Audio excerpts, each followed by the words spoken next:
Welcome, all you beautiful people, to the wonderful temple of the Bunny Rabbit's Hole. Yes. I like that. So, all right, here.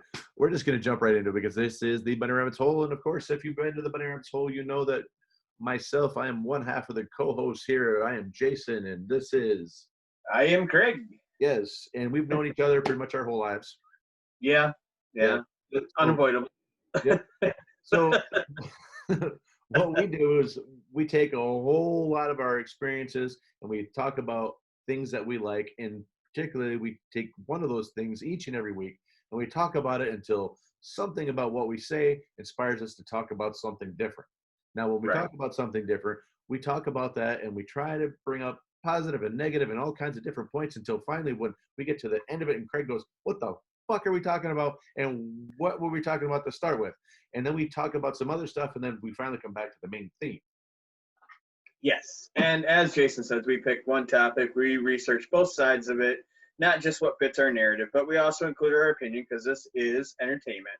And honestly, if this episode offends you, you've got some serious problems. Oh my God, you do. Yes. You have some serious problems. It's like there's only one person in the whole fucking universe that can actually not like this episode or what we're gonna. You might not like the episode, but you can't. But the not liking of what we're gonna talk about is one Mr. Snuffleupagus. Okay, bird. Or Eeyore. Oh bother. Oh bother. So all right. So we'll let the proverbial cat out of the bag. What are we gonna talk about? We're gonna talk about positive energy, basically like, law of attraction 2.0. We'll talk about, how positive energy attracts positive energy. And we're not even going to talk about, the alter side of it, how negative attracts negative. That's all I'm going to say about it. We're just going to talk about the positive because you know what? In today's day and age, with all the riots, with all the pandemics and everything else, we need some positive energy. Yes, absolutely. Now, I'm going to say one little quick thing about negative energy, real quick. Get this out of the way. Negativity can be highly addictive. Okay, and that's how a lot of people get into a spiral of depression and anxieties. Now, a lot of that's chemical, and a lot of it's it's a major health issue. We're not diminishing depression, but what we're talking about is just people that are all constantly in bad moods, and negativity is so highly addictive because it's easy to go, oh fuck it, it's just not going to work anyway, and then somehow your brain chemically transfers you being apathetic, being what's the word I'm looking for when you don't want to do shit and you find out procrastination. Yep. So you procrastinate and all that stuff just kind of compounds. Or I don't want to talk to this person. I don't want to talk to this bill collector on the phone because fuck them, they're not going to say anything. I want it anyway. It's so much easier to just not deal with stuff and do that. So negativity can be highly addictive, but positivity can last longer. Right. So how many times have you actually just answered that phone so I'm not saying that everybody's had bill collector issues, but there's always that one phone call that you just don't want to answer and you do answer it and it turns out to go completely different than when you thought. Right. Like, or not even that, like, you have an assignment or you have a meeting with a boss or meeting with a principal or whoever you have to meet with, and then you just did it and it went so much different than you had them worked up in your head. And then, oh my God, it changes your whole day. Oh, it does. Now, where had you just skipped it, avoided it, come up with an excuse not to do it, it would linger and it would still be there for days to come and it's still gonna, right back here, it's gonna fucking grab a hold of you by the boo-boo and it's just not gonna let go. But when you just do it and you get some positive vibes and positive energy, sometimes even if the outcome is horrible, it's bad, it's still a weight lifted. It's still a positive thing that you did it. And it's so what I'm saying is negativity can be highly addictive, but positivity can be so much more rewarding. Well, and I want to touch on that because negativity can be highly addictive because it becomes your comfort zone. Right, exactly. I was kind of saying that, but thank you for actually saying the words that I just couldn't shit out of my mouth. Right. And the thing is we all know that if we want to achieve anything in life, we have to step outside our comfort zones. Yes. And I mean, if people didn't step outside their comfort zones, we'd still be doing horse and buggy and stuff like that. Right. You know, we wouldn't even have fire. You know, but you know, it's you know, it's like you said, it's so easy to spiral down that way, but that's it, it's gone. But once you start feeding that, I mean, everybody says, man, I want the world to change. And you know how you make the world change? You change yourself. Exactly. You change your vibrations, raise your vibrations up, and then you start affecting the people around you, and their vibrations rise up, and then it's a domino effect. Right. Now, so I'm going to kind of springboard off of a person I know is going through a bad situation with a relationship right now. Now, they're doing a lot of blaming. They're in this, but I've been through this. I've been through breakups, and I've been through shit like this. Now, I'm seeing a lot of parallels in what I did, and actually maybe do a lot of personal reflection on myself. Right. Now, one of the things that I did after one of my breakups was, I'm like, you know what? I'm gonna get in shape. I'm gonna get this. I'm gonna look better. And then you know what? The last time they see me, the last time that they fucking see me, I'm gonna look marvelous. I'm gonna look so fucking great that they're gonna think about that fucking guy that they left. That's what they're gonna do. You betcha. But you know what? Really, I went through all that. I did this whole complete body transformation, and I was happy. I felt good about myself. But if I only would have done that a long time ago, maybe I wouldn't have got into these relationship problems that I had, because there was a lot of it wasn't just because I was fat. I got into all these negative spirals, and I wasn't really a good person to be around. And it took me years later to really reflect back, and it's like, God damn, man, you're fucking negative. Right. You know, you're a dick, you're sarcastic, you're obnoxious, you're an asshole, and you're fat. Wow, you got the quadfecta there. That's, even though that's cinco, that's 5. That's not quad. But anyway, but you see where I'm going with this. Like, yeah. And it takes a powerful, strong person to look at themselves. It's easy. It is fucking easy to pick out flaws of everybody else. Trust me, I know. Right. What does that mean? No, well, no, you know, and like my wife and I were talking about this, and we're like, you know, of all our kids, we have 2 of them that don't really judge us too harshly, but the rest of them, they judge the shit out of us. But yet, we judge people all the time too. Yeah. And you know, and it's recognizing that, and when because you can't change something until you recognize it. That's true. And you have to be self-reflective in order to do this. And there's nothing wrong with taking 10 minutes every day and going and just taking a look at yourself, whether you use a mirror, whether it's an internal mirror or whatever, and say, okay, what did I do today? How could I have done this differently to get a different result? And then take that, and then the next time you're in a situation like that, try that different thing. You know, step outside that comfort zone.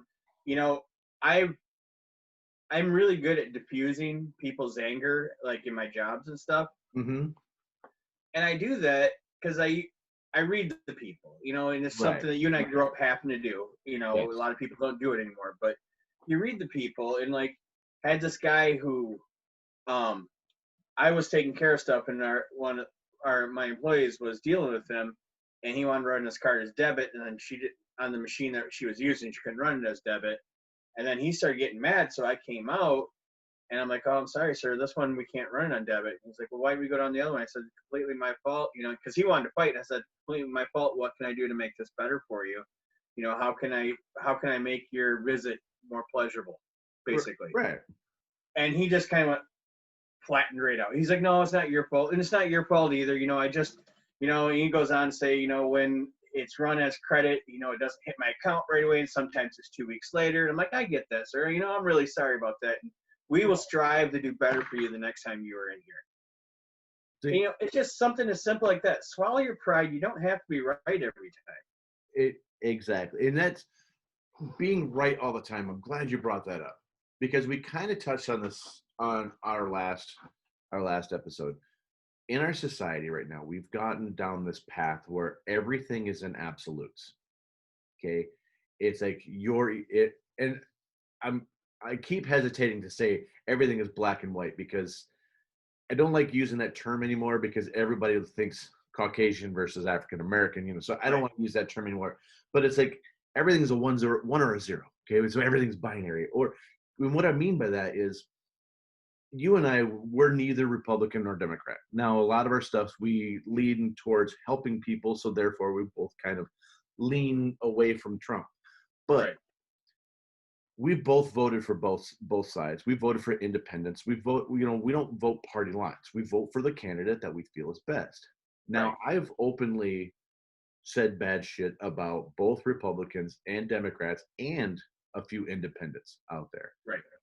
But when I do that, when I say something bad about a Democrat, the Democrats, all my Democratic friends and family instantly think I'm a Republican, and vice versa. The Republicans instantly think I'm a Democrat. It's like, no, I'm not either. But they won't accept that. I have to be one or the other. Right. How can you not be that? And debates have gotten the same way. People don't understand what a debate is. A debate is just comparing of different facts until you finally come to either one side of sees your point or you agree to disagree and go away. Right. And yet, if you have a political debate with somebody and they always end with Trump 2020, then, it's like, come on, man.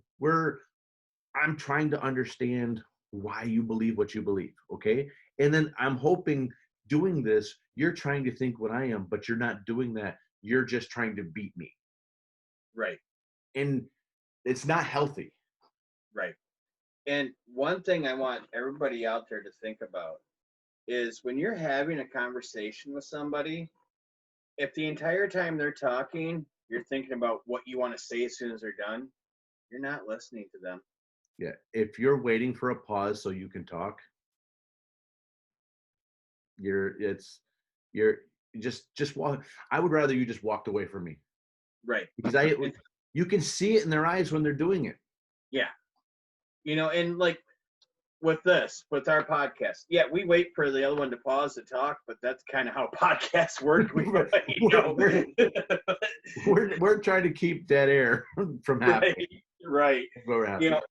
But there are so many, and like I said, I talked about if you want change, you got to change yourself, and we talked about self-awareness. So the next step of being okay, I see all these things that I'm doing, and I came to this conclusion probably, God, at this point now, it's a little over 10 years ago, I think. Uh-huh. Not 100% sure, but I was just crushed. My life had fallen apart.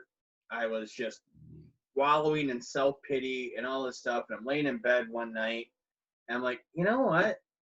I just don't want to be like this anymore. So I decided to change it. And ever since then, it's just been an uphill climb. Not really climb because it's been, more like an uphill, what do you call it, escalator. Okay. Nice. Like a steady glide up, But even trying to live a positive lifestyle, you're still going to run into negative stuff, but the way you deal with it changes. Yeah. Now, I want to go back to the talking and waiting for a pause. Okay. Now, there's a few things that you can. Now, actually, I want to jump back even farther than that for a second. There's a point that you made about diffusing situations, and I think that it's what you just got done saying. But I jump back to get back to where we just were. So let's talk about that for a minute. Now, there is a phenomenon that's out there. It's called emotional transference. Okay. Now, what emotional transference is it's basically a psychological manipulation that you can do to a situation to get people to be on your level instantly. Now, if you've noticed this, if you come into an argument, Jesus, that's in my head. Mm-hmm. Arguments right now. We're positive today, Jason.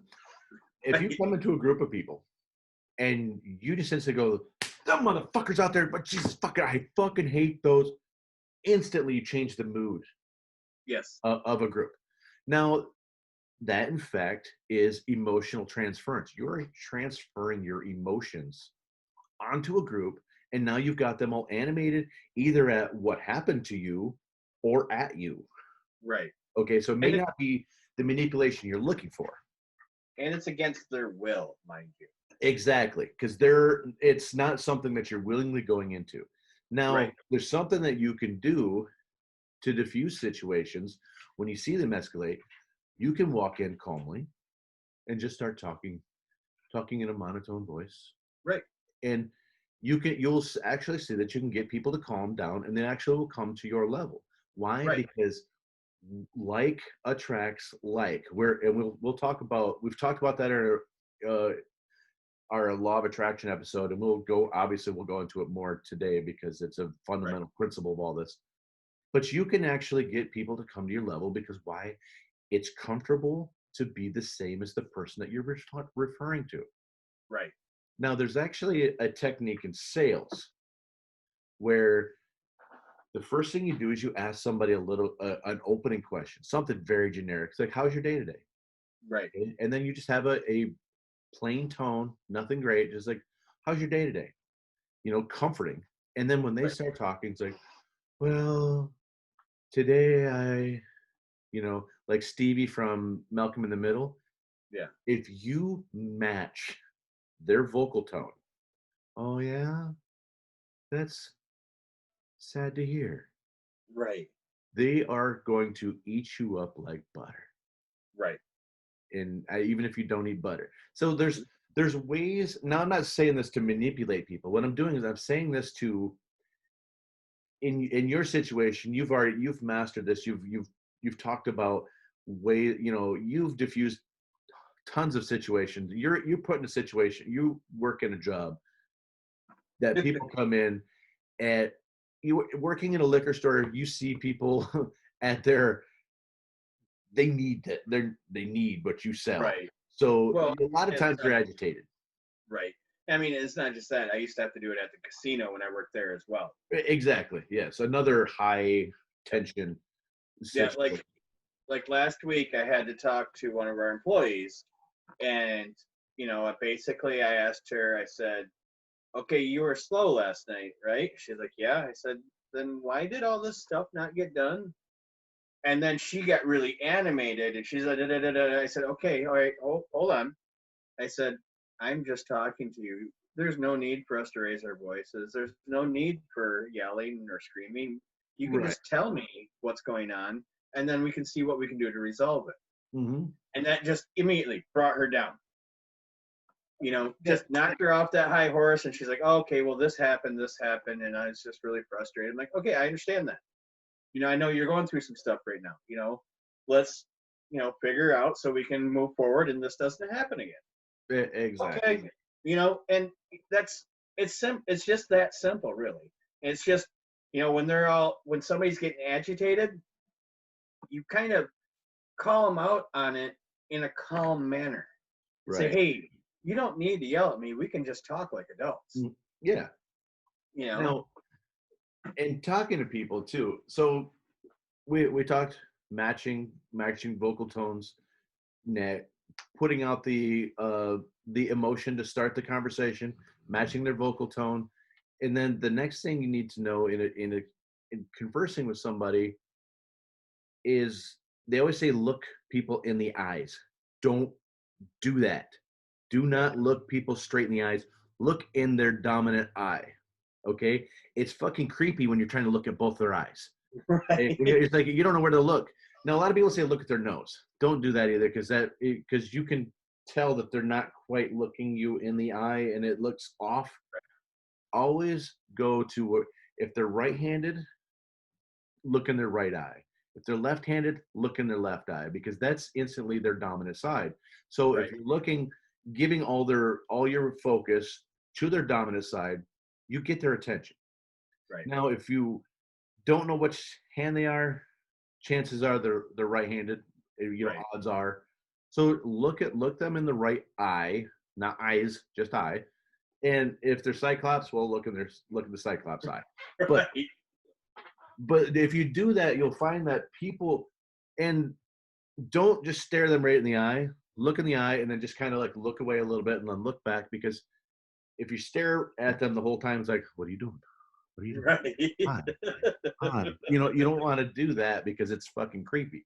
No. Well, and kind of touching on that real quick, don't just look in their eye. Read their body language. Yes. Are their shoulders all tensed up? Because that's how you know somebody's stressed. I can't tell you how many people have come into the store, and I can see by the way they're carrying themselves and everything else that they're looking for a fight. And I have a motto that I love to use. It's don't give somebody the reaction they expect.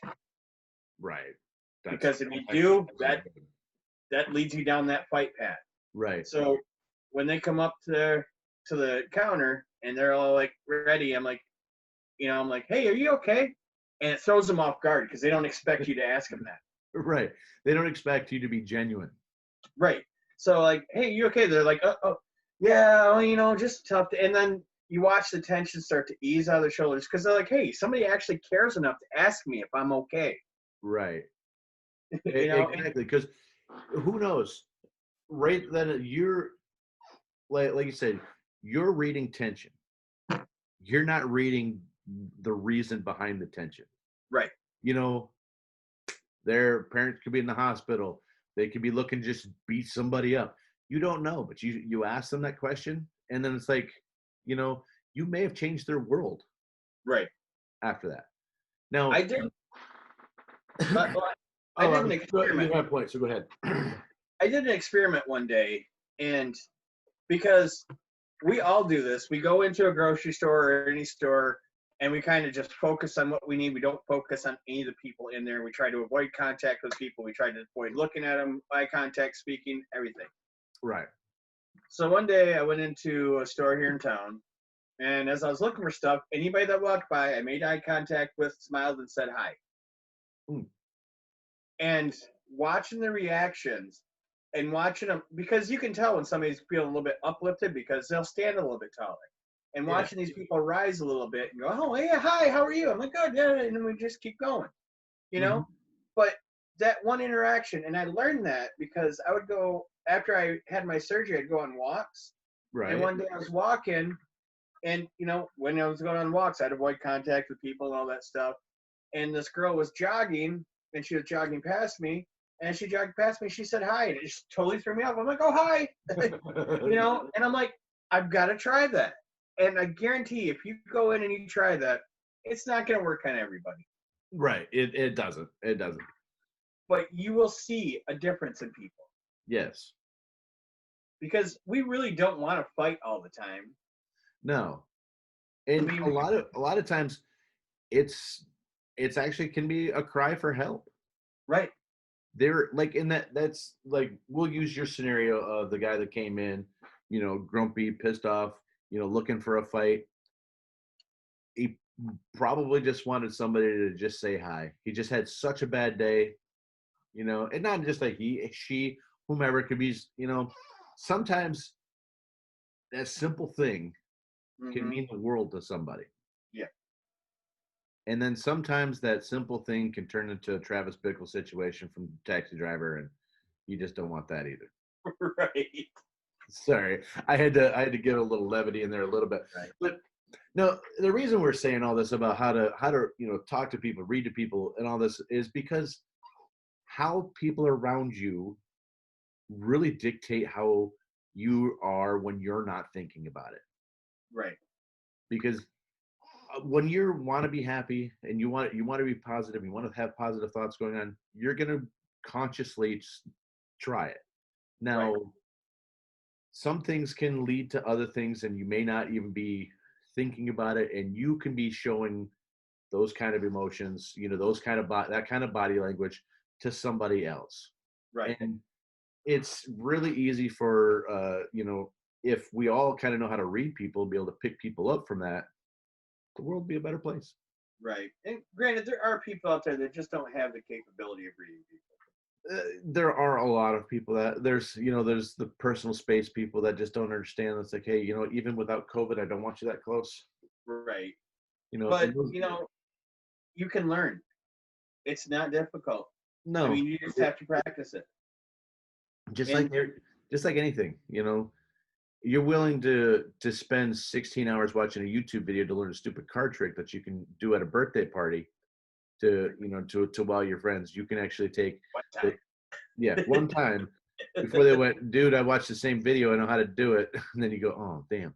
But Right. or you could have spent that same amount of time watching other videos and people watched a little bit, and then you could start reading. It's like, and all right, so side story, I love people watching. Yeah. But I don't like just to watch people. I like to sit there and watch people and come up with their backstories. Yep, I do the same thing. Because sometimes it can be so much fun. Yeah, it's like, I wonder how many bodies he's got buried in his basement. Exactly. He likes to be called Twilight at night. But so I have a question for you, Jason. Okay. If because when we go down, we don't always know we're going down. True. And it's not until we hit that when we've been down for a bit where it dawns on us. Mm-hmm. So when you recognize that you're down, what do you do to bring that energy back up? So I have a few staples in my life that will always bring me joy and happiness. Like there's several movies, there's certain albums, there's certain videos that I've found online, and there's certain websites. And what I'll do is I will, oh, sorry, my dog's like scratching. Thing. It's like I thought it was a ghost or some shit. But what I'll do is I'll sit back and I'll watch those, and it generally brings me happy, or gets me in a better mood, and then I can start thinking about, it's like, okay, why am I like this? What have I been doing lately? What trends, because generally when I get into a downward spiral, I'm doing old habits that I've done in the past, and I'm not realizing that I'm doing them again. Right. Until it's, well, I won't say too late, but until I've already reached the point where it's like, oh fuck, that's why I'm here. So then I come up with a goal of trying to get back to where I need to be. Right. And so when you realize that, you start watching these movies and stuff that uplift you. Yeah, I not necessarily, and some of the music isn't what a lot of people would deem like happy, but it's right. It like, okay, I love, my favorite genre of music is thrash music. Right. Since I was a kid, there's something about it that gets my adrenaline going, gets my heart pumping, and it's always made me feel good. Well, and also when your adrenaline starts going, it releases those, what do you call them? Endorphins, which uplift you. Exactly. So thrash music is one of those things that has always been able to just get me going. I listen to like bands like Lich King and DRI and Exodus, and there's a whole bunch of them that I just love, that I can throw on at any time, and it gets me going. Right. And it usually, but it's fleeting. It's temporary, because I can't say that I can go and watch the movie Slapshot and then I'm honky dory and I'm ready to go meet the world again. No, but it gets me. It's like a spark. Right. And it's something that I can, okay, Blazing Saddles made me laugh, which it always does. Now, how the fuck do I get out of this funk that I'm in? Right. Well, and basically, to get out of that funk, you got to start a fire. When you can't start a fire without a spark. True. Yeah. So what do you do? Me, I do. There's a lot of things. When I recognize that I'm down, I have to do some art that's not for school, but it's for me.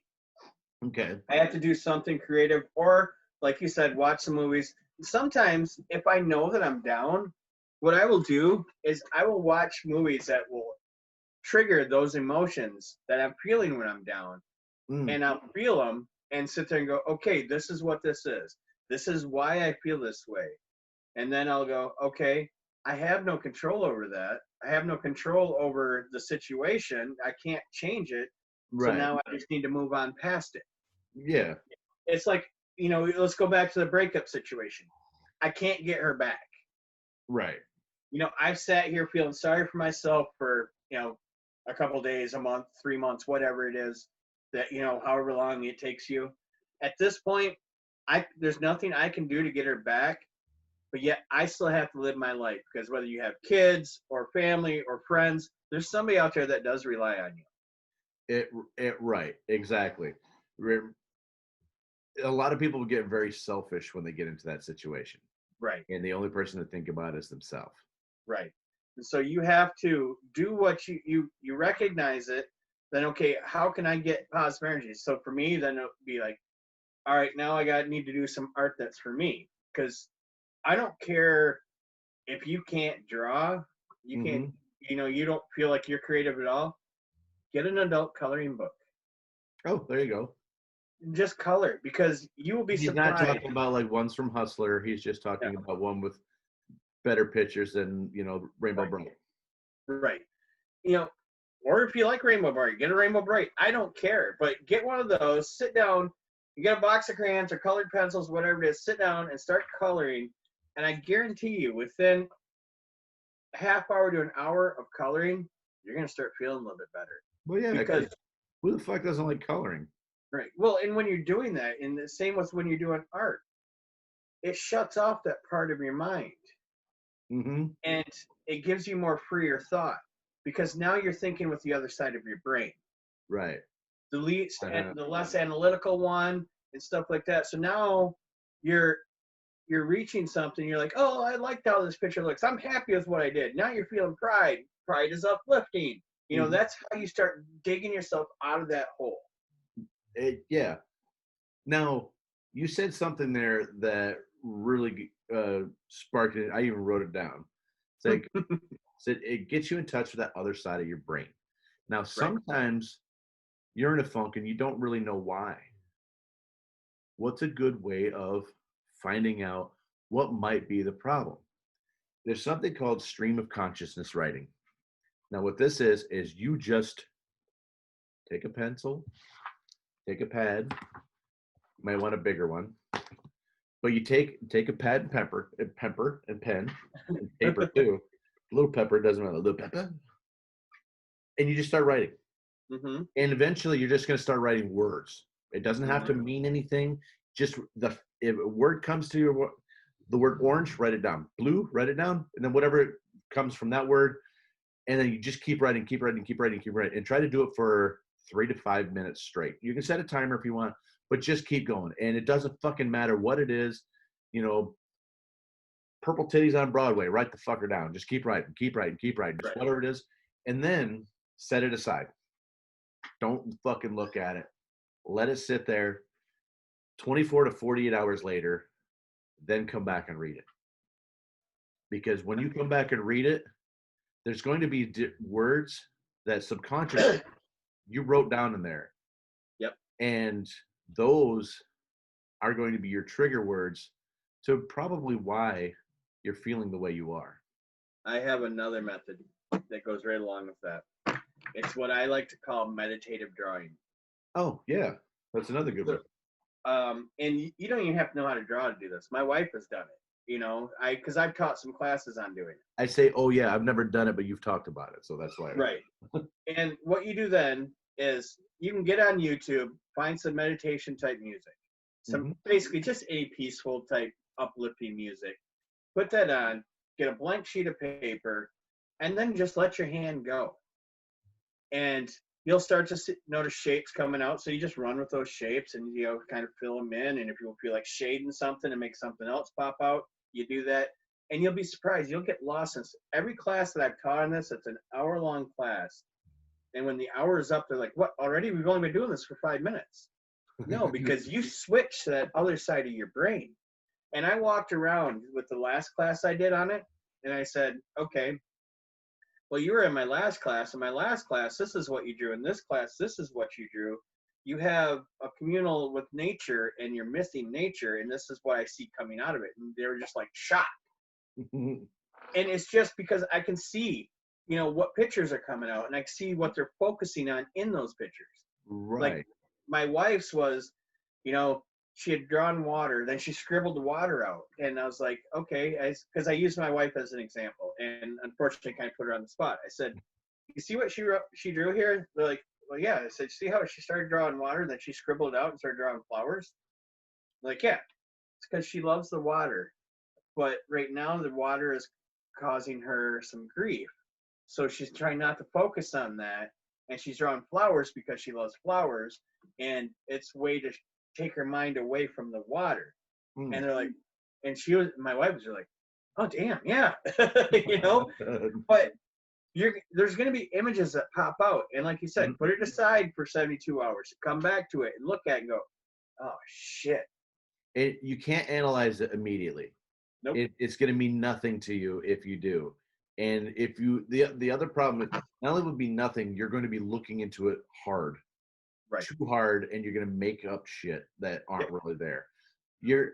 The subconscious mind is a very powerful thing, and it's real. It affects every aspect of your life. Right. Now, everybody's in tune with their subconscious mind because everybody here's had a dream at some point in time. Your dreams are your subconscious mind speaking to your consciousness while you're asleep. Right. And that's why it's so weird. And a lot of people, when you start thinking about your dreams and you start analyzing them a little bit, you're like, holy fuck, man. When I went to that dream interpretation dictionary, that spider that came down and bit me on the forehead, man, that meant that I lost some money, and I did lose some money. And there's a lot of this weird coincidences, but it's so your subconscious is a powerful, powerful thing. It really is. And one thing, like when I did a meditative drawing, I took an 18 by 24 sheet of paper. One day a week, I sat down and I did it for an hour at a time, and I'd set a timer and put on the music and then just draw. And then it was like, took me like, I think a week to fill in the whole piece of paper. And so then after that, I'm like, all right. Then I went through and cleaned up the lines, because I saw the shapes and stuff that came out. Some shapes are just abstract. Some are actually things. Some are fire, and some are buildings, houses. Some are aliens. And some are ghosts. But I mean, because it's hanging on my wall over here. Okay.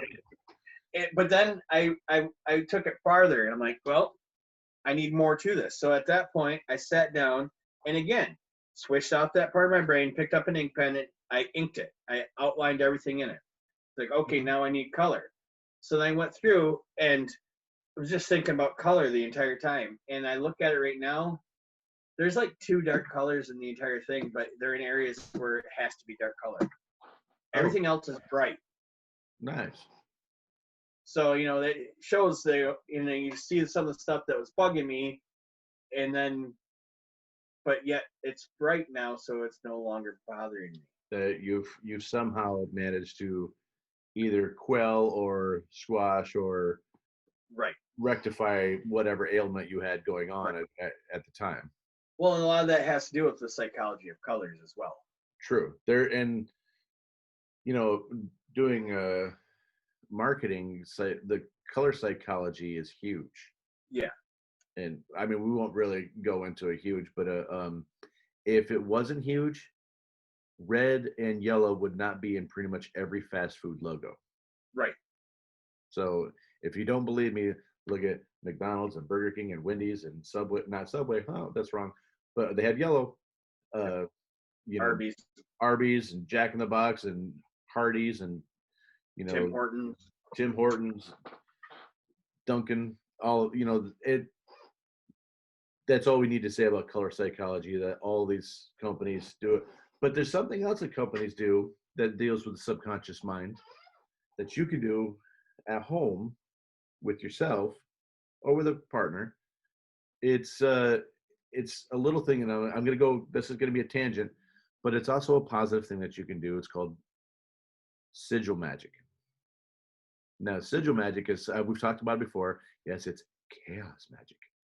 But what chaos magic and what a sigil basically does is it intunes your wants, desires, or focus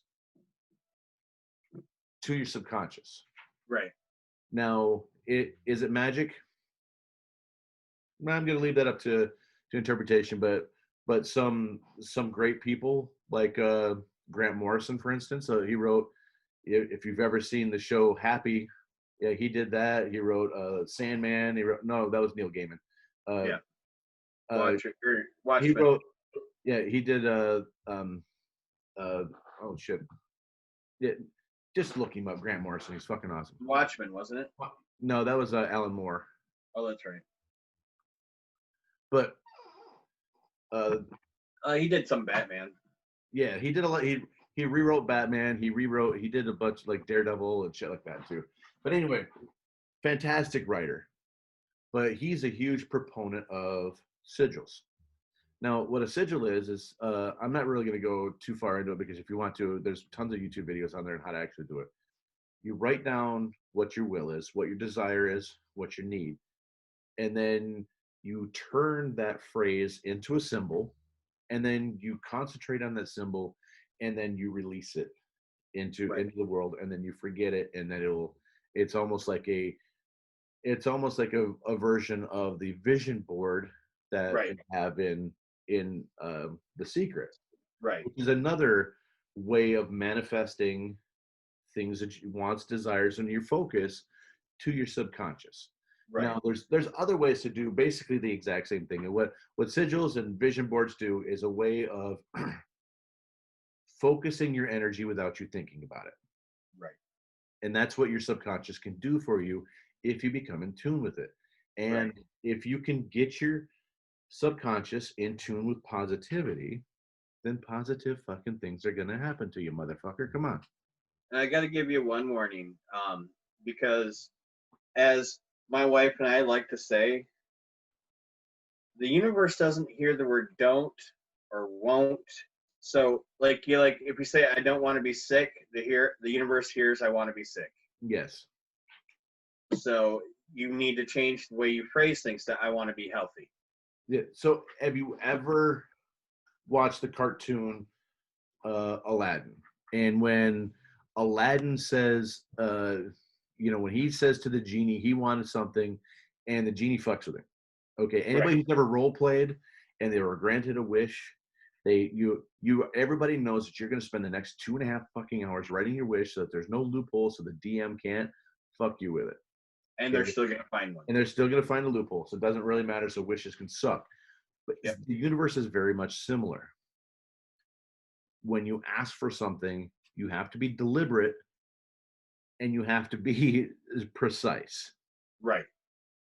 And so if you say, I don't want to be sick, don't say the word sick. Don't say the word don't. Right. Rephrase that. I want to be healthy. Right. Because you're already framing, because what Craig is saying is you've basically framed, not to speak for him, but you're framing your original desire up as a negative. And that's what you're going to get, something negative. Right. If you're using the word, if you don't want to be sick or I don't want to be poor, then that's what you're going to be, because the word poor and the word sick is there. You don't not gonna say I don't want to be homeless. No, I want a mansion. Go for the fucking gusto if you want it. Right. It's your fucking life. You get one. So if you're going to make a wish upon a fucking star, motherfucker, go for everything you fucking can. Right. Right. Yeah, and there is so much to it. Obviously we could talk for hours on it. But you really need to think about how you phrase things in all aspects of life, not just when you're trying to put things out there to get something back, but when you talk to people, you need to think about, okay, like when somebody says, oh, how you doing? Oh man, I'm having such a rough day. Is that your response every time somebody asks you how you're doing? If it is, maybe you need to change something. And you also have to kind of do a little self-reflection. If that's your response to everything, what are you getting out of it when they say it? It's like, oh man, that sucks. Oh yeah, well, I feel for you, man. Are you getting nothing from it back? Then if you're fishing for compliments, and if you do this in social media too, it's like if you're fishing for shit like that, stop. Right. Because it's the same thing as what we just got done talking about. You're phrasing it as a negative thing, and so negative things are going to happen back. Right. If you're like, how's your day? Fucking fantastic, man. Then, Right. you know, people are going to notice. The world's going to notice. The universe is going to notice. And by God, Jesus fucking Christ is going to notice. And he's going to bink you right on the goddamn nose and say, here's some fucking pixie dust in there. Your life's going to be goddamn wonderful. Or whatever it is that he does. I don't know. I'm trying to include everybody here, Craig. Right. No, I get it. And here, I'm going to go back to the breakup thing. Now, my worst breakup was probably when I was pretty young. Mm-hmm. And I had a roommate at the time who was like 12 years older than me. And, you know, he was older, so I was listening to his advice. His advice was, you got to feel it until you're numb. No. So I did. Unfortunately, they took me down a pretty dark path. Oh, I bet. But after that, my breakups, even my marriage, I got over a lot quicker. Yeah. You know, and it was just like, but then again, I started changing the way I thought too. Yeah. I mean, that dark path I took was horrid, and I don't recommend that to anybody. That is the worst advice anybody could ever give anybody. Don't feel it until you're numb. Recognize what the feeling is, recognize why you're feeling it, and then start to think, how can I make this feel better? I have to move on with my life. That person is out. What do I do to do something for me? And sometimes you just don't have that one person to give you that one honest bit of advice. So, like, in one of my breakups, there was a whole Jason's pity party sitting around. Man, that really sucks. Oh, man, I'm so sorry for you. Another one of my a really good friend of mine came in the room, and he saw the whole room was just kind of down. And he's like, hey, Jason, yeah, fuck that bitch. And then walked out of the room. And Right. it's like, I started laughing, and then the rest of the room starts laughing. It's like, you know what? Yeah. You know, and then it took me a while later to correlate what he did with, you know, other things. Like, the one thing you can't do in a situation that you cannot control is give people power over you when they shouldn't have power over you. Right. Okay. You broke up. You're different places now. Don't let him or her make your day to day horrible when they're not even around you anymore. Right. If you have to have some interaction, your day sucks. Okay, that's going to happen, but don't give them that power. And it doesn't even have to be about relationships. Being mad at somebody that probably doesn't even know that you're mad at them, it don't give people that kind of power over you. Right. But they probably don't even care that you're mad at them. Exactly. Like, I heard this story from, I don't even remember where, but I heard it when we did the research for our positive or our other Law of attraction. yes, that thing. Thank you. The Secret Show. So a guy sitting in I'm gonna say it really quick. Guy sitting in a restaurant, dude's looking at him, guy gets pissed off. Mad all the way through dinner. Why is that motherfucker looking at me? On the way home, damn, why was that fucker looking at me? Then later on that evening, Jesus fucking Christ, what the fuck was his problem? Why was he fucking staring at me at dinner? I don't know him. Next morning, wakes up, man, that dude at dinner, he had a fucking problem. What the fuck was his problem? Next day at work, same thing. So now we've got almost 24 hours of your life was affected because of that dude was staring at you, which, first of all, who the fuck cares? Right. Staring at you. But in reality, when you flip it to the other guy, he was actually reading the special board that was above his head. Right. He was never actually looking at it. But what he ended up doing was he gave power to this person who doesn't even know he exists. Right. And you can't do that in life. You got to let things go, and you got to stop manifesting shit that's not there. Right.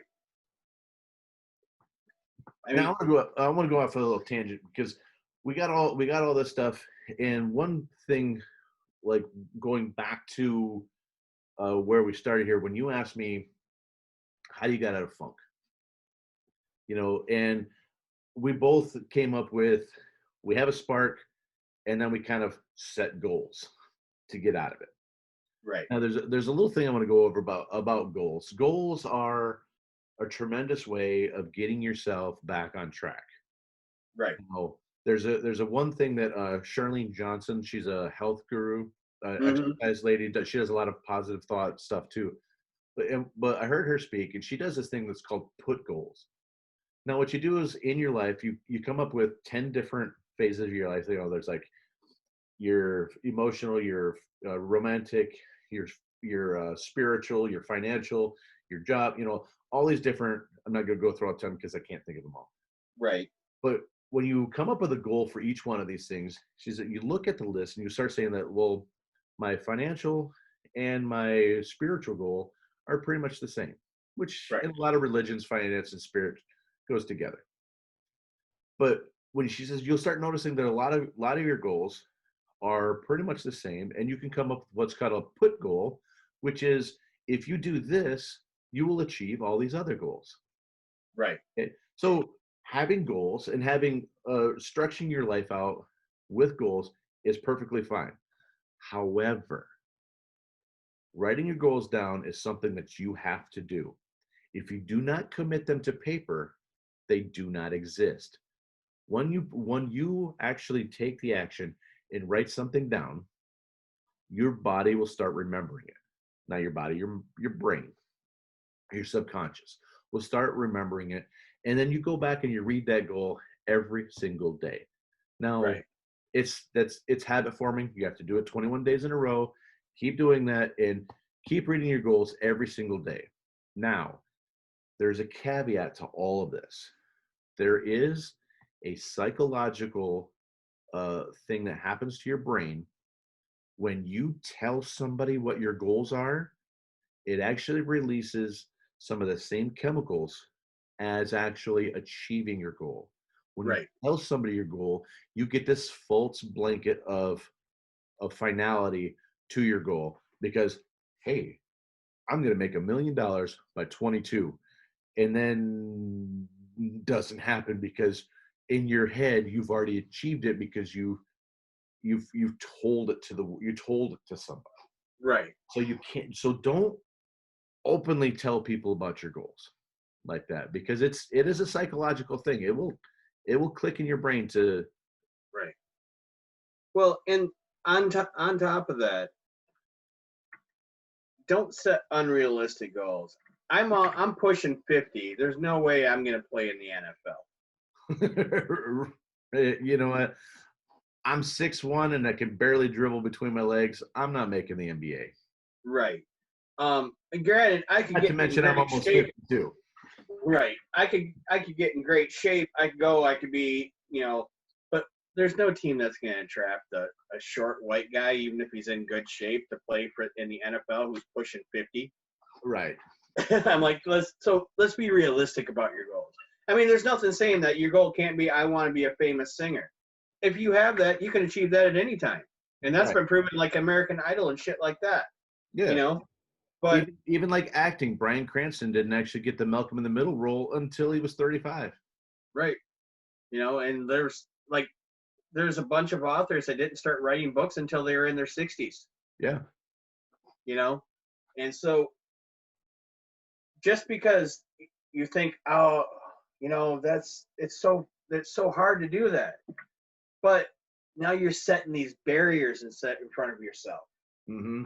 And that sets you down that dark path where the negative lives, and we don't want to go there. So instead of going, well, this is so hard, we got to go, what can I do to achieve that? Okay, say I want to be a writer.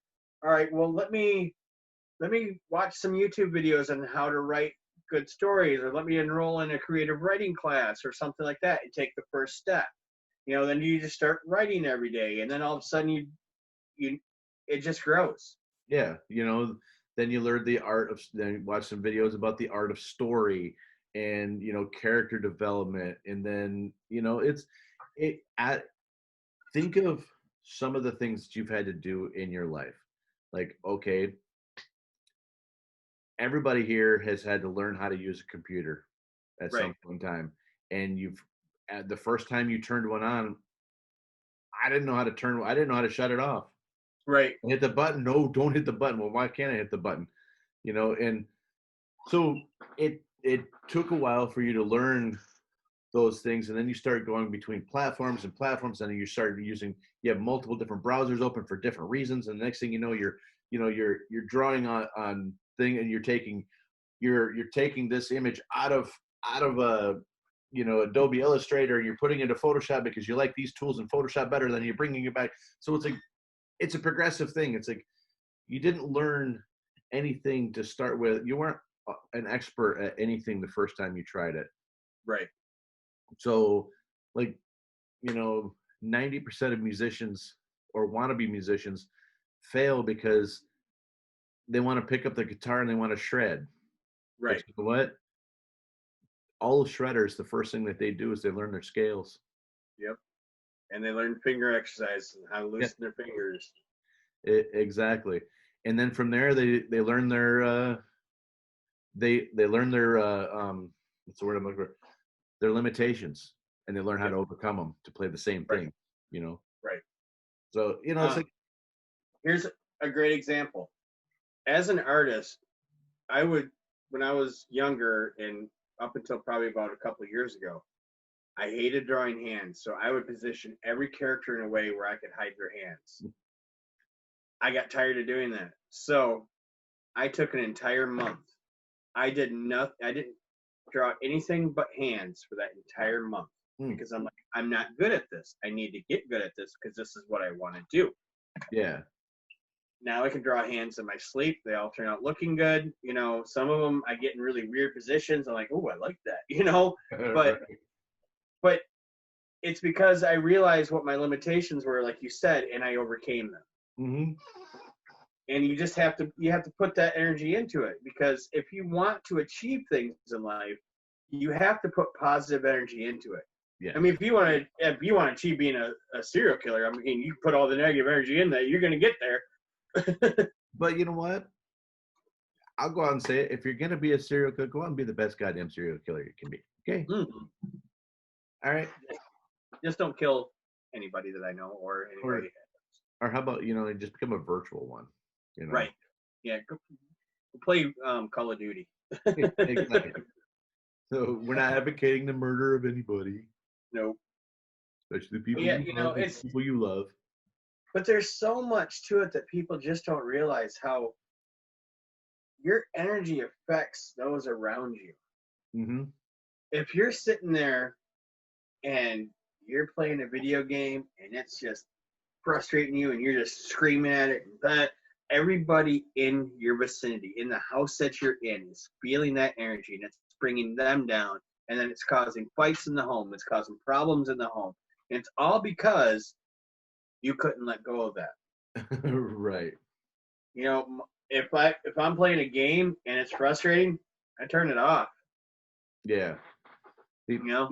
Come back to it later. I have the worst luck when it comes to printers working when I need them. Yes. So one of my biggest frustrations, and I know I'm this way, and I still, this is the one thing I've never been able to get over yet, is my wife will be waiting for me to scan a document and then print it out and hand it to her.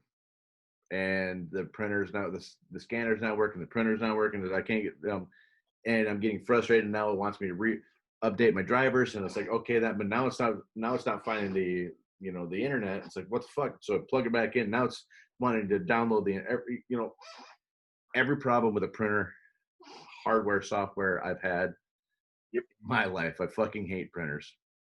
Yeah. And I know that it's one of those things that's out of my control, and it's frustrating because it's never the same thing. It's never the same thing twice. Right. It's always something new, So it's one of those, I get so fucking frustrated with it because I know it's gonna happen. I know I can't stop it, but it's still one of those bugaboos I just can't get over. It's like, Jason, just fucking calm down. It doesn't help that she's hovering and lingering. It's like, well, what's it? Why is it not working? Why is it not working? Shut up. Why is it not working? I don't know. Well, can't you just use this one? No, I can't use that one because it's not on the internet. Just shut up. And it's just one of those things where it's like, I know I need to just walk away, but it's like at the same time, it's like I just want to get it over with. I just want to get it over Yeah. with. Yep. And then I just want to take the printer outside and do an office space to it. My last printer I turned into a piece of artwork by tearing it apart and attaching it to other things. Nice. Because it stopped working, and I mean, I could scan things with it, but I couldn't print anything because you couldn't clean the rollers, and when you cleaned it, you used up all the ink and still printed like crap. Oh, right.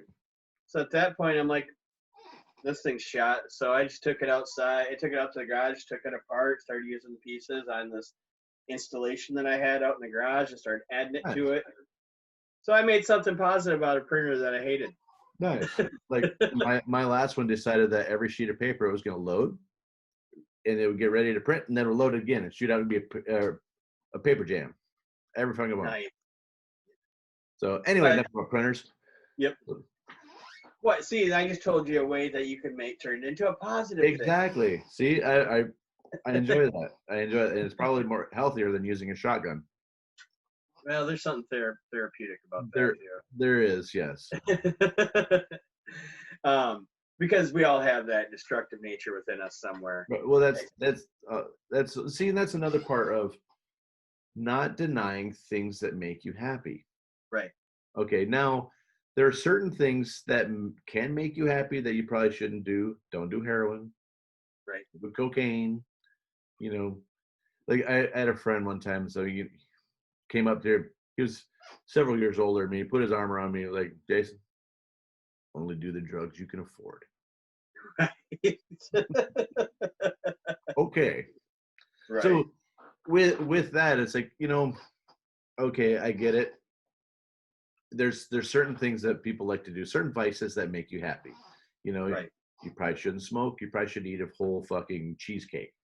There's things that make you happy, but they're fleeting. But at the same time, if that little thing that you do does make you happy, and it's not really costing you, or like costing you, if you're doing heroin, it's probably going to cost you your family, your freedom, even your life.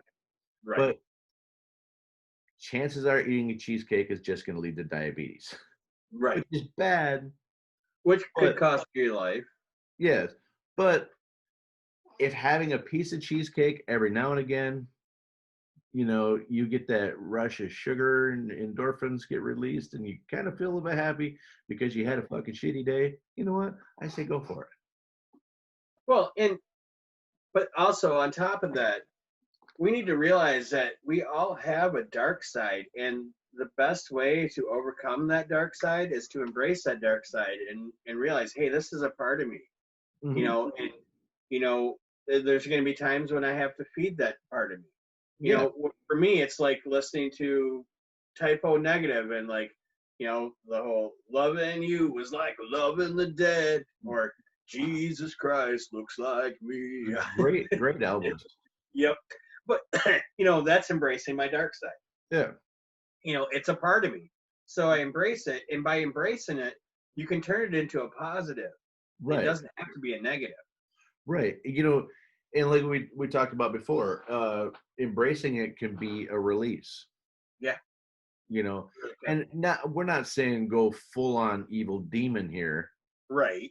But it's what we're referring to is like having a cheat day on a diet. Right. It's like eat whatever, eat healthy 6 out of 7 days. And another one, if you want to have you want to eat that cheesecake, okay. Right. But it's like, with my artwork, for the most part, my artwork is positive. Mm-hmm. But every once in a while, I'll get into drawing skulls and some dark stuff, some gothic stuff and some, stuff that people would consider evil. And I'll get into that, but it's part of me. It's part of my makeup. It's part of what got me to where I am today. Right. Why wouldn't I embrace that? I mean, I'm not going to embrace, I did something really bad. No, I'm going to embrace the parts of myself that are, that brought me to where I am today. Yes. Whether it be good or bad, even if it is bad, if I did do something bad, I can go, I did that. What I did was wrong, but I can't change that I did it. So I have to accept it and move past. And you owned up to it. You took responsibility for it, and Yep. you moved on. Yep. And, it's like Alcoholics Anonymous. They have to go into people they hurt, like Right. one of the steps, and, go make atonement for it and stuff like that. Yes. Which they say is the hardest step. Oh, I don't know. I've never made it that far. Yeah. I've never made it to a meeting yet either. So. Yeah, right. I'm coming. I might be there one of these days. Right. Hold a chair for me. Don't do it. Don't do it. There's. Hey, and I'm joking, but you know what? All our AA brothers, all our NA brothers, get better. Yep.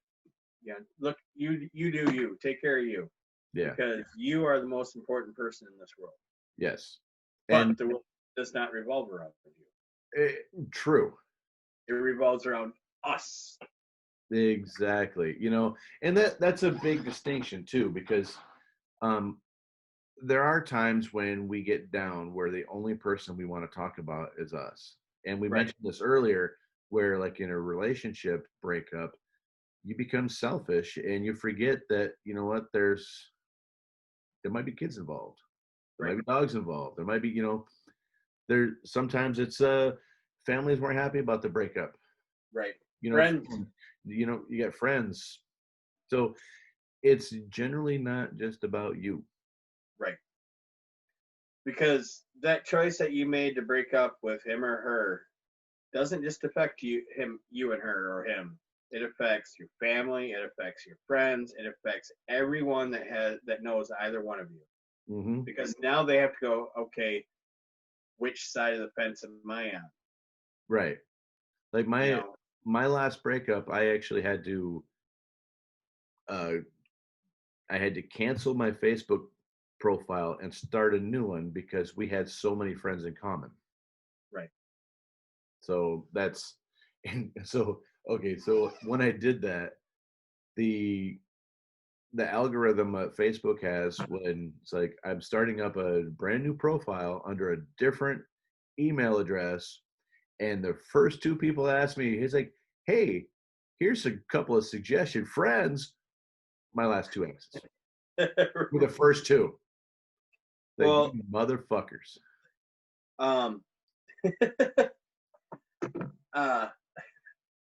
Funny, when my ex-wife and I were going through divorce, or we're talking about it, moving towards it. I mean, we were both sleeping in separate rooms at the time. We knew we were done. Yeah. So, I signed up for Match.com, and one of the people that it matched me with was her. I was like, well, yeah, I'm out of this one. Yeah. I'm over it. That's sad and funny at the same time.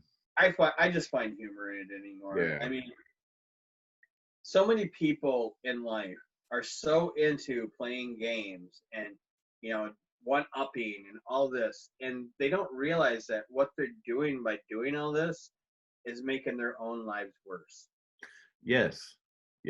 I'm actually that's a really good point. I'm kind of glad that you brought that up, because that brings us down a whole new avenue about making others miserable to make yourself happy is not healthy. And it's not happy that you are. And it's not you're not happy. It's there's people that do the little game shit like that. That drives me nuts. Mm-hmm. It's controlling, it's domineering, and there's nothing healthy about it.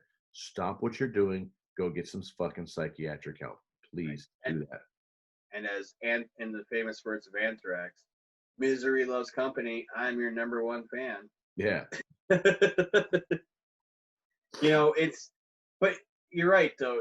If that is how your entire life goes, or if you walk into a conversation that people are having that does not involve you, but yet you walk up and they're talking, instead of just sitting there quietly until you're acknowledged and letting them finish the conversation, you hear something and then you have to say a story about how something like that happened to you, you need to turn around and walk away. Yeah. Because that is not healthy. That is straight up narcissism. And that's when I fought for a long time. And now I instantly, something hits me. It's like, oh, I got a story that's like that. And I used to justify it by saying, it's like, I'm not one-upping their story. I'm adding to their story. It's like, no, you're not, asshole. Right. Or I'm trying to relate to them. No, yeah. you're not. You're changing the narrative of it to being the last thing anybody heard was something about you. Right. And trust me, I fought that for years. And I still catch myself doing it. It's a habit that I've had a hard time to break, but it's something I've done my entire life. I have too. I think it's been in the last 15 years that I have kind of scaled myself back from it. I mean, I still fall into it from time to time, but now it's like, I'm like, ooh, in my head it's triggered that. I'm like, oh, wait a minute, I need to listen to this person. Yeah. Because how can I have empathy for them if all I'm thinking about is I got to tell them how this happened to me? Mm-hmm. And the other thing, like what you said before, is what I was doing was waiting for them to pause so I could tell my story. Right. And that's what so many people do. And it drives me nuts when people do it to me. And that's where I finally, because I'm not a huge narcissist, but I do have narcissistic traits, which a lot of people do. Right. But I think we all do at some point. To get me through that, what I actually had to do was tell myself, it's like, you know what? They did it to you. It piss you off. Don't fucking do it to them. Right. And I had to put in that spin, and then finally in my head, I'm like, oh yeah, just shut the fuck up. Listen to what they're saying. Right. And you know what I've actually found? I enjoy their stories more, and I get to know these people from their side because I'm now listening to what they're saying and not going, shut the fuck up, shut the fuck up, shut up, shut up, shut up. Oh, he's still going, God damn it. Is there the end of this fucking story? Jesus fucking, shut the fuck up. I got a story to tell. Jesus fuck, would you shut the fuck up? Right. I'm not doing that shit anymore. I'm listening and joke. And then there's most of the time when I sit there and I enjoy the story that they're telling, or at least I don't even have to enjoy it. I listen to it. I either realize that, you know what, my story really wasn't comparable, or I really don't want this conversation to go on any longer, and I want to get the fuck out of here. So I was keeping myself in conversations that I probably shouldn't have, and I was missing out on conversations that could have been really good. Right. I found that, since I realized that about myself, and I now recognize it in other people, when I'm in a conversation like that and somebody comes in and butts in and starts the all about me thing, I have a tendency to just turn around and walk away at that point. Oh. I have left people in mid-sentence because at this point I'm done talking to you. If it's just like, prime example is, we talked about her earlier, and I have to keep throwing her under the bus, but the girl that I work with, one of my employees, if I don't leave her while she's still talking, I will never leave the store. Oh, yeah. She will not stop talking. And I can't tell you how many times, a customer will come up and I'm like, oh, thank God I can get out. But there's been times when there's no customers and I'm just like, she's like, I'm like, okay, bye. And I'm out the door. Just because I'm like, I got a family to go home to. I want to go home and have dinner. I want to go home, get ready for my student, whatever I've got to do. I don't have time to listen to the same story I heard yesterday, the day before, the day before. Yep, your life sucks right now. I get it. I understand it. I have empathy for you. But at this point, the things that you told me you're trying to do to overcome it, I know are just setting yourself up to fail. So at this point, I'm like, I can't help you because you obviously don't want to be helped. And I don't need to keep hearing it. Okay, so you don't need to keep hearing it, but something that those people need to do. And I talked about it before. You get yourself a pad and a pen. Yeah. And you write down all the bullshit that you've been spewing. So then when you go back the next day, you can go, okay, so I told him that my life sucks. My car sucks. My apartment sucks. My landlord hates me. My parents don't like me. My dog just left. So you're not saying that your car left you and then your dog hates you. You know, so we want you to keep all your bullshit straight. Right. Because if you're going to tell me the same goddamn story, it better fucking be the same goddamn story. Right. I don't want it to be, you know, it's like, well, I couldn't get out of my house until 3 o'clock. The next day, it's like, I couldn't get out of my house till 4 o'clock. You know, keep it consistent with your bullshit and your Right. life. Right. If you're going to openly tell people lies, you better know how to fucking keep them straight. Right. Well, yeah, or just don't do It, You know, I don't know how many of our employees I've had to go to and say, hey, look, instead of lying to the boss, why don't you just own what you did? Say, you know, either ask what I can do to do better or say, I will do my best to do better. mm-hmm. And our boss is going to be really cool with it and say, hey, that's cool, man. You're good. You know, and we'll move on from it. But once you lie to him, now he's sitting there thinking, well, what else can they lie to me about? Exactly. I mean, we had a kid that worked for us for like when this whole pandemic thing started, and then his grandpa died from COVID, and then he went down the dark path, and then all of a sudden he's like, oh, my dad's symptomatic and didn't show up for work. And so then I end up covering his shift, and then he was gone. Never heard from him again. Then all of a sudden he comes in one day and tells the boss, oh, my dad died. And so he's like, oh, man, I'm sorry, you know, blah, blah, blah. Uh-huh. And then the next day, the kid's sister comes in, and my boss is like, hey, you know, I'm sorry for your loss. She's like, what are you talking about? He's like, well, you know, so-and-so said your dad died. She's like, no, he didn't. Oh, no. How do you lie about your dad dying? Right? You know, so these are the dark paths that we are talking about, that these are not paths that you want to embrace. These are paths you want to learn from, but you do not want to embrace. That's what I was joking about the lying thing, and it's because most of the time when you go down that path, you're saying stuff in haste and you don't remember what you fucking said anyway. Right. So just don't do it. Right. You're not going to keep it straight. You're going to get busted, and then you're going to have to tell more lies to get out of that one, and it just steamrolls, and it doesn't have a happy ending. No, it does not. And it's just not worth doing. Just own your shit. I mean, own your shit. You'd be surprised how good you can feel. Even though you screwed up, to just say, you know what? I screwed up. I am sorry for what I did. What can I do to make it better? Da-da-da. You know, stand up, be the responsible person, and you'll be surprised at how much better you feel about it. It's not going to go good with everybody. There's going to be people that are like, I don't care if you're sorry, da-da-da. You can't control that. Right. You can only control you. You can only control how you act and how your emotions are. You can't control other people's, and you shouldn't want to. Okay. Now, if you go all the way back to the beginning of the episode when we were talking about that phone call or that meeting that you just do and get it over with instead of putting it off because negativity is addictive, you just summed it up right there. Yep. And with that being said, we talked about positive shit, some negative shit, more positive shit, and we just talked about shit in general. Man, yeah. Good shit, bad shit, happy shit. Indifferent shit. Indifferent shit, dog shit. Did you say Patrick shit? Might as well. All right.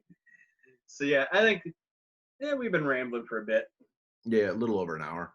Yeah. So, with that, I'm just going to say peace out. Love you guys. Insert tagline here.